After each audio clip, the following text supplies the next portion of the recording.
Hi guys, this is the preliminary video for the RapidScan current meter.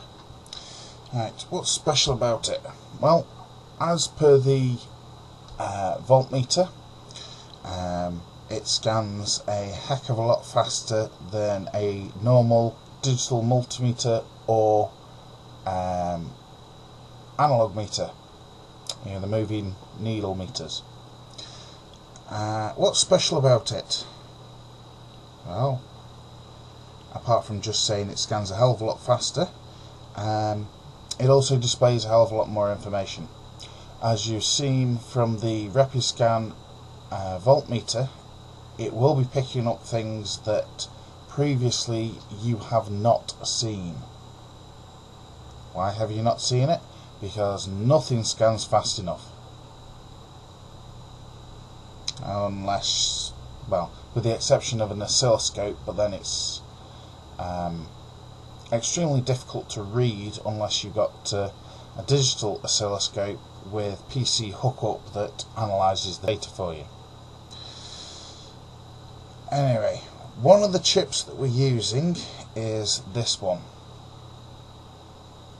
Yeah, it's pretty small. If I grab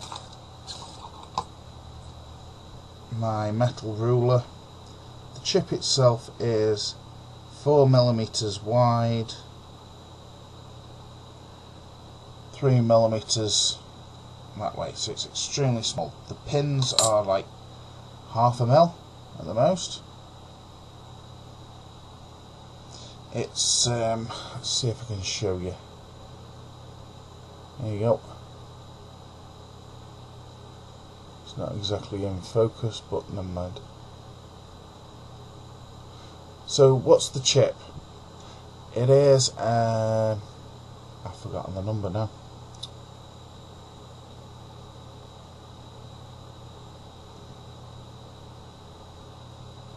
And now I can't see it.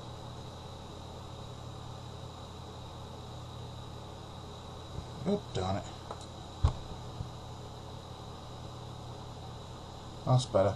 It's an ACS712. The models that I've got are the 5A version. However, the ones that I'm specifying are the 20A versions. What do they do? Well, basically they're a Hall effect current sensor. As you can see there, there's 8 pins on it. 2 of them are joined together on each side. That is the pass-through. So the current from your battery passes through the chip.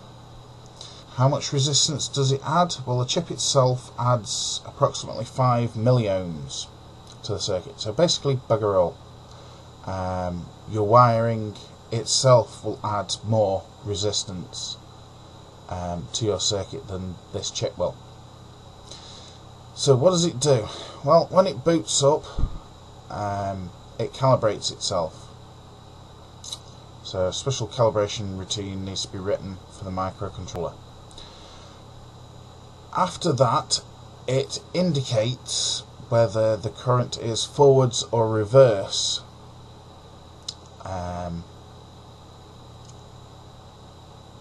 Now, the calibration between the 5A and the 20A chips are different.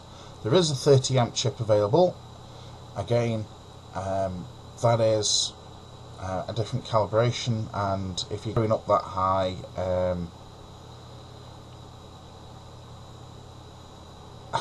well, to be perfectly honest, I'd love to know what the hell it is you're doing. So, simply put, it gives us an indication forwards or reverse.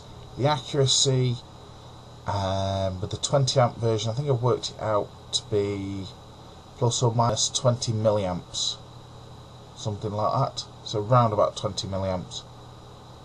I need to revisit that because off the top of my head I'm not exactly sure what figure I came up to.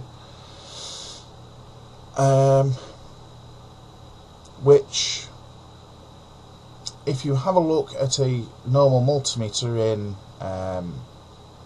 well, I think most multimeters are 10 amp rated, some are 20 amp rated. Even so, they give you 2 decimal places on the amp scale, and they're usually error is 0.01, so that's 10 milliamps to begin with. And then by the time you've added the resistance of the shunt and the cables for the multimeter, well, you're going to be affecting the circuit quite considerably by adding multimeters in. However, adding these chips in, once you've wired it in, you can leave them in, and because they don't add any great resistance to the circuit, you can leave them in and it will not affect the circuit. Now, as I said, it's rapid scan. The chip itself has a bandwidth up to 50 kilohertz. Probably going to be running this around about 100. Try again. 100, I wish. Around about 30 kilohertz. Needs to be slowed down a touch from the voltmeter because of all the maths that it's going to be doing. It's going to give you a voltage indication on the battery. It's going to tell you what the current value is in amps. It's going to tell you the minimum and maximum, which is both of them will be plus and minus. And it will also tell you how many watts you have drawn versus how many watts you have regenerated. Yep. Basically, if your circuit, like some of mine, will use the drive coils to regenerate power and pump it back to the primary battery, this will pick up on it. Provided the pulse width is large enough, it'll pick it up.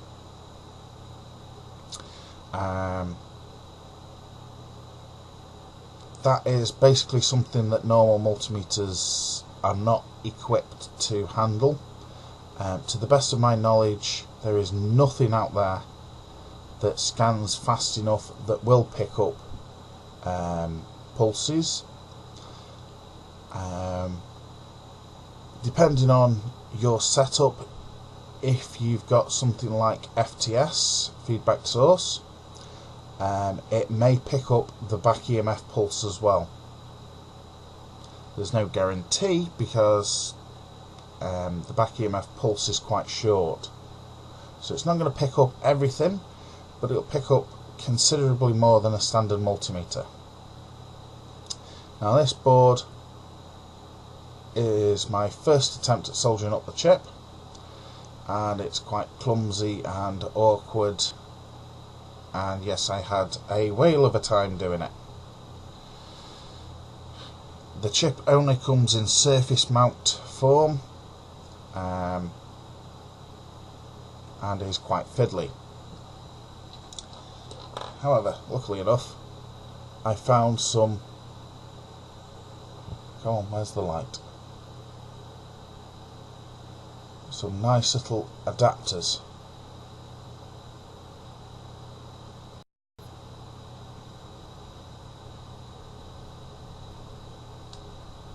As you can see, to standard dip. It's a lot easier to get the chip on these things than it is to jury rig something out of strip board. I should have known that before I'd have tried, because I wouldn't have done. So these things, wonderful, drop them in and go. So that's the initial video. Any questions, feel free to ask.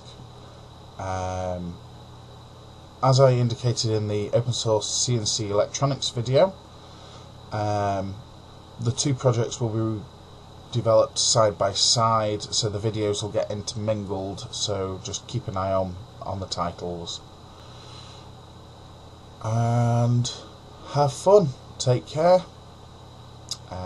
If I don't do a video beforehand, Merry Christmas and a Happy New Year. I will talk to you later.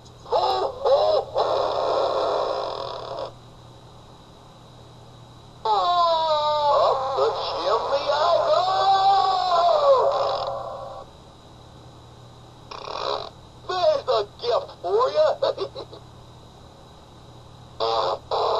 Come on, sit on my lap.